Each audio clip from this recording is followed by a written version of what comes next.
was flying somehow. Gotta regain control. City lights are shining.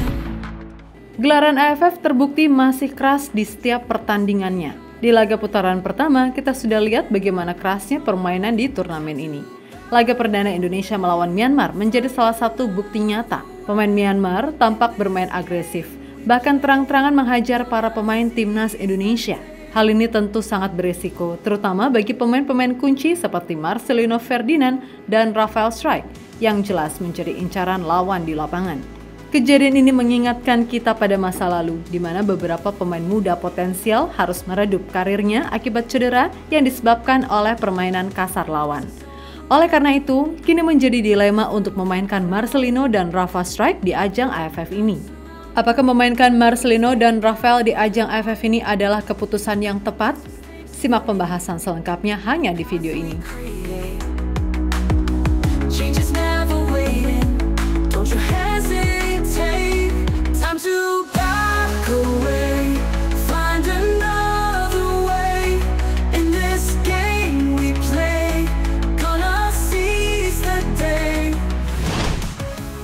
Pertandingan perdana Grup B AFF antara Myanmar dan Indonesia menghadirkan tensi yang cukup tinggi.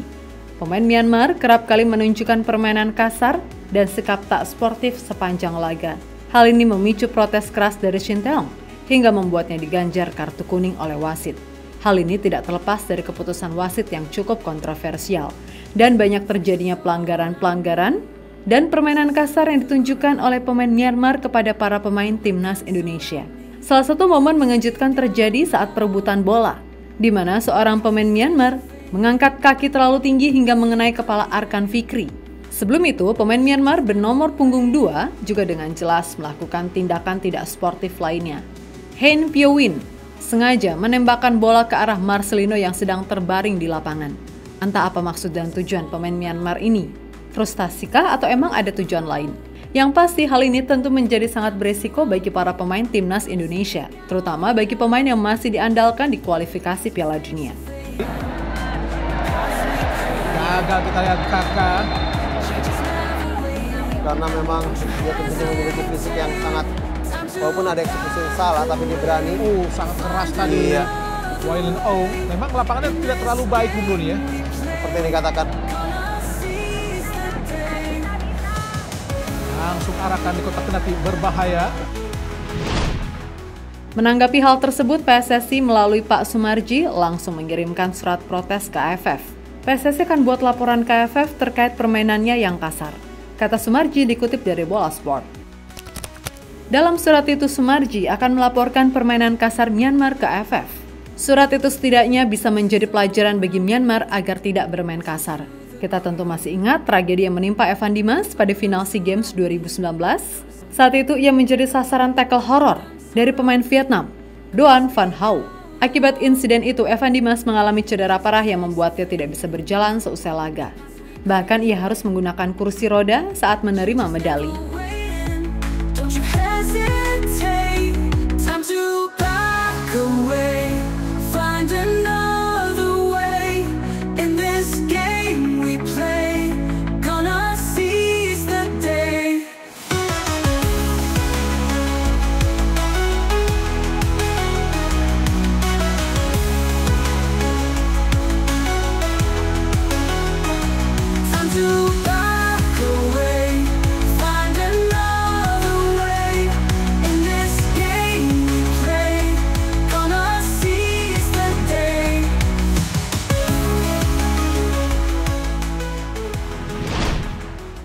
Setelah momen tersebut, perlahan karir Evan Dimas mulai meredup. Mantan wonderkid yang pernah mengharumkan nama Indonesia di ajang AFF U19 itu mengalami penurunan performa yang signifikan. Bahkan saat itu, media Vietnam, Soha.vn pun tidak menapik bahwa permainan kasar bek timnas Vietnam, Doan Van Hau, menjadi salah satu penyebab penurunan drastis performa Evan Dimas. Media tersebut menyoroti kondisi Evan Dimas yang mulai jarang mendapatkan tempat di skuad utama Arema FC. Hingga saat di Persik Kediri, performa Evan Dimas tak pernah benar-benar kembali seperti dulu.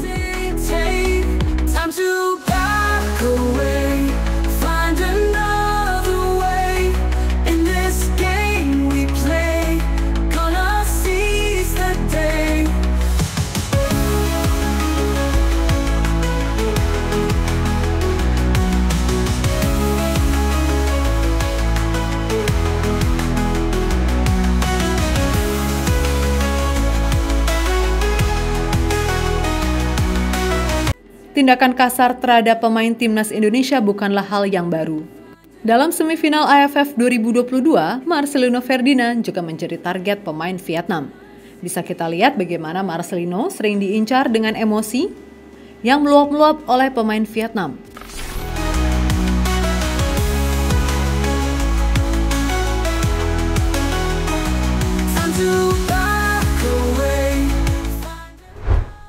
Bukan hanya timnas Indonesia, bahkan timnas lain seperti Irak pun pernah menjadi korban permainan kasar kungfu soccer ala Vietnam.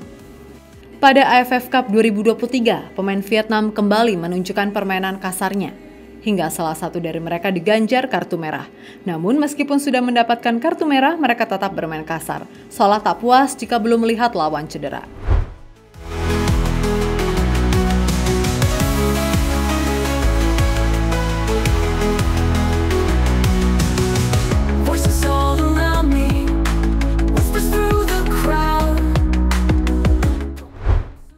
Pada ajang AFF U23 2023, pemain Garuda Muda juga kembali mendapatkan perlakuan serupa. Terlihat jelas seorang pemain Vietnam sengaja mengayunkan tangan ke arah pemain timnas Indonesia, menunjukkan sikap yang jauh dari sportif.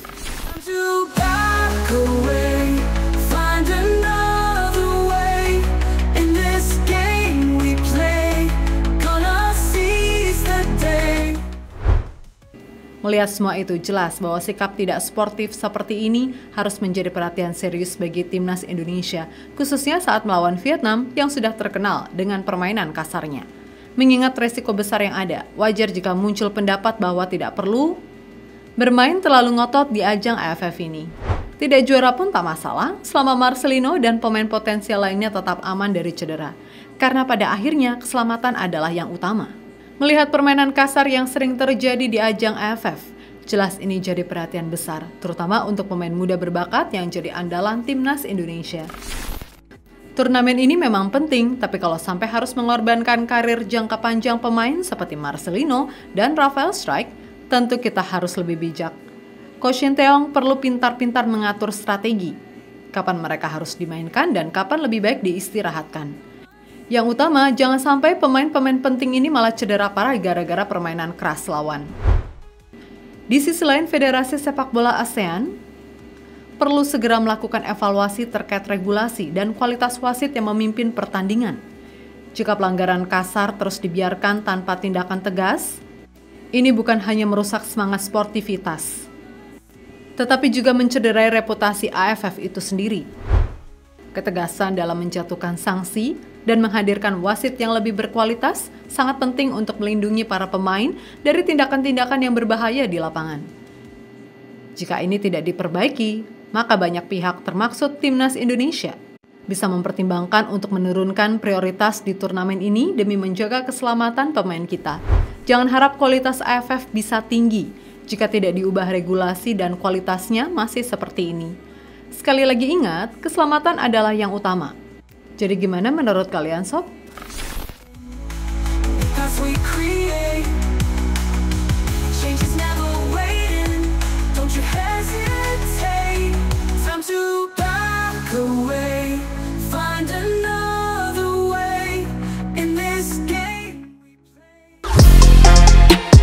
Halo, izin iklan sebentar ya guys. Jadikan ruangmu bernuansa timnas. Temukan beragam poster dinding, sepak bola dan timnas dengan desain menawan, kualitas premium dan harga yang tidak akan menguras kantong. Segera klik link Shopee di deskripsi video ini dan dukung timnas dengan sepenuh hati. Mulai dari dinding rumahmu.